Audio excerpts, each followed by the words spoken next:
Pasa que luego el fin de semana, cuando se empieza a mover, porque es normalmente el fin de semana que se agitan fuerte las aguas y que tienen que ver con el tema de seguridad, justicia, en fin. Quiero saber la opinión de Óscar Valderas y tengo el privilegio de contar con él los martes, así es que con paciencia lo espero aquí para esta conversación. Óscar, ¿cómo estás? Gracias, Ricardo. Muy bien, pues atento a esa telenovela que no deja de desenvolverse y darnos capítulos, ¿no? Y la verdad es que sí necesito una explicación pues minuciosa y nos faltan piezas, ¿no? Para saber qué fue lo que ocurrió. Sí, todavía. Déjame antes de entrar al análisis que nos has preparado para hoy, hacerte la pregunta que todos nos hacemos. ¿A quién le pidió permiso Rocha Moya para regresar a la gubernatura o cabe la posibilidad de que no le haya pedido permiso ni a él mismo? Hasta el momento no tenemos evidencia de que le haya pedido permiso a nadie. Según la presidenta, nunca conversó con ella y yo no creo que haya otra instancia con quien hablarlo. Tendría que haber discutido directamente con alguien en O Palacio sea, la Nacional. línea roja a Palenque, ¿no te la crees? Yo no creo, yo ya no creo que dé para allá.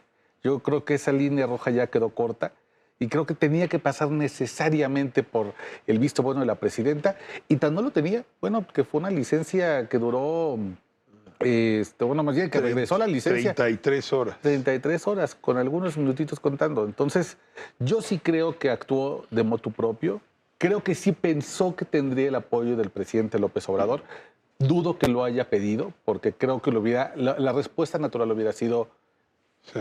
vete a la ventanilla siguiente, que era la de la presidenta. Y bueno, yo creo que el resultado fue una de las operaciones políticas más desastrosas de los últimos En años. cualquier caso, al parecer sintió frío y buscó ponerse el abrigo del fuero otra vez y le salió pésimo el negocio. Tan mal el negocio que, bueno, pues en realidad el gobernador con licencia era él. O sea, Sí. con o sin licencia. Sí, dejó a una interina que no hacía más que lo que él le pedía. Y ahora vamos a hablar de la sustitución, si te parece. Claro. Pues entiendo que el criterio general es alguien que no lleve buena relación con Rocha, es decir, cortarle a Rocha el control sobre el gobierno. Y ahí aparecen varias candidaturas.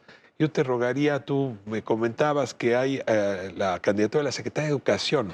Sí, en este momento, y probablemente esto se resuelva a lo largo de este martes, querido Ricardo, pero en este momento la que lleva los momios favorables es la exsecretaria de Educación en el gobierno de Rubén Rocha Moya, también maestra, por cierto, Graciela Domínguez. Que ganó el primer distrito de Mazatlán con Exacto. el 74% de los votos Arrasó. y Sí. no y tuvo tensiones con Rocha. O sea, hoy se valora bien haberse peleado con Rocha, mira Exacto. nada más. Fíjate, hace 2 semanas no hubiéramos pensado en eso, hubiéramos pensado que Morena, si hubiera tenido que elegir un perfil para quedarse en la gobernatura de Sinaloa, hubiera elegido a una o un rochista. Sin embargo, hoy paga muy bien haberse peleado. De hecho, pues ella pide licencia para separarse del cargo, irse a una diputación y desde ahí construir una candidatura para el 2027. Probablemente le llegue el tiempo antes, le toque ser interina y cederla del 2027 a otra persona. Pero digamos que tiene lo mejor de 2 mundos en este momento. Por un lado, tiene una buena relación con la estructura local de Morena en Sinaloa, los conoce bien, es exitosa en el papel de la calle, digamos, en el mitin es bastante buena, es una maestra, tiene ese reconocimiento social. Y por otro lado, claro, la ruptura con Rocha, y es alguien que viene a romper justamente con el rochismo, que su encomienda es empezar a cortar los lazos para que Rocha quede más solo aún y pueda llegar una nueva corriente a Sinaloa. Algo que, Ricardo, hace un año hubiera sido impensable, porque el rochismo sí es una fuerza considerable en la política de Sinaloa. Hablamos que la vida política giraba en torno a lo que pasa en la Universidad Autónoma de Sinaloa y muchos otros puestos que él controlaba. Bueno, tanto que hasta los grupos criminales tenían que acudir a él para hacer pactos. Hará un mes más o menos en este mismo asiento me dijiste que había voces dentro de Morena que consideraban que la permanencia de Rocha era condición necesaria para recuperar la paz en Sinaloa. Que haberse llevado al Mayo, que haber solicitado licencia por parte de Rocha, pues era parte de la explicación del nivel de violencia en el que entró la entidad. Sí. Me he quedado con esa idea porque pues ahora que Rocha se queda aislado, pues ese gestor de la vida política y criminal, déjeme usar esos Sí, términos, sí, en sin duda. Sinaloa, pues también quedará aislado.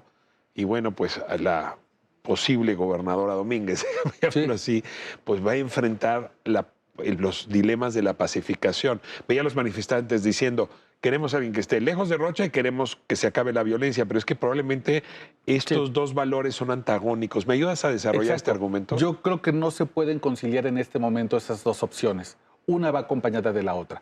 Por un lado, tienes a esta posible gobernadora, vamos a suponer, ella o alguien de su perfil, una exrochista que vaya con la encomienda de romper desde el CN Moreno, desde el Palacio Nacional, con el rochismo, pero al mismo tiempo necesitas garantizar la paz y la única manera de hacerlo en este momento con Sinaloa, 700 días de la guerra, es probablemente un perfil que te permite esta gestoría. Por eso creo que en este momento hay un mayor riesgo de violencia dentro de Sinaloa, porque el grupo de los Chapitos, que es el que se entendía con Rocha, hoy ya no tiene una comunicación directa con el Palacio de Gobierno. Va a tener que reconstruir esa relación, pero además es una relación que probablemente no les interese del todo, porque hay que volver a reconstruir en 2027. Es decir, la gobernadora interina o el gobernador interino va a estar apenas un suspiro. Por eso realmente se lo pueden brincar o se la pueden brincar y empezar a buscar el apoyo de 2027. Y ese apoyo en las empresas criminales solamente se expresa con violencia. La mejor manera es decir, ve lo que pasa si tú no negocias conmigo.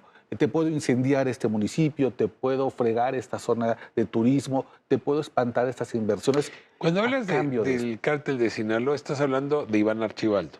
Estoy hablando de Iván Archibaldo. Él es la cabeza, digamos, que estaría en la disposición de generar mayor violencia.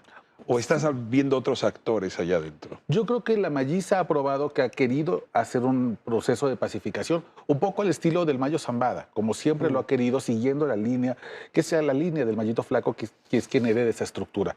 Creo, por otro lado, que el mayor riesgo de violencia sí proviene de los Chapitos, que es un grupo que va a intentar recomponer el acuerdo criminal que tiene, pero sabe que no va a ser fácil y que además tiene que pensar no en al ratito que se nombre quién va a sustituir a Rocha Moya ya con licencia definitiva, sino en el 2027.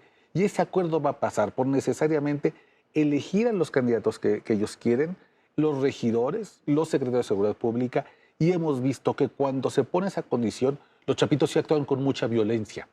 Entonces creo que, lamentablemente, de nuevo, la decisión de Rocha que obliga a que desde Palacio Nacional de Morena se acelere algo que no tenía por qué acelerarse, que era resolver quién se iba a quedar en su lugar con una licencia definitiva, nos pone en un riesgo de mayor violencia en Sinaloa. Mientras la guerra parecía que empezaba a bajar en lugares urbanos donde la gente hace la vida común, hoy me parece que ese riesgo explota de vuelta. Creo que ya entendí lo que la presidenta quiso decir, que haber regresado al cargo era un acto cuando menos imprudente. Yo creo que se refería a esto. Siguiéndote, es imprudentísimo lo que hizo. Sí, seguramente, y yo creo que lo vamos a ver entre las próximas semanas, próximos días, y a mí me preocupan tres lugares en particular. Culiacán, sin duda, como el corazón de lo que llamamos la guerra en Sinaloa, Mazatlán, y el sur, como por lugares como Concordia, donde vimos ya los hechos de violencia contra los mineros. Creo que en ese corredor vamos a ver cómo los Chapitos van a reaccionar, a tener que generar de nuevo acuerdos frágiles que tienen que extender hasta 2027. Oscar, te agradezco muchísimo. Quiero decirte que ha sido un privilegio compartir este espacio y estas conversaciones contigo. El privilegio ha sido y que mío. muchos otros espacios nos permitan seguir esta conversación. Estoy seguro que así será, Ricardo. Gracias, Muchas gracias Oscar. por todo.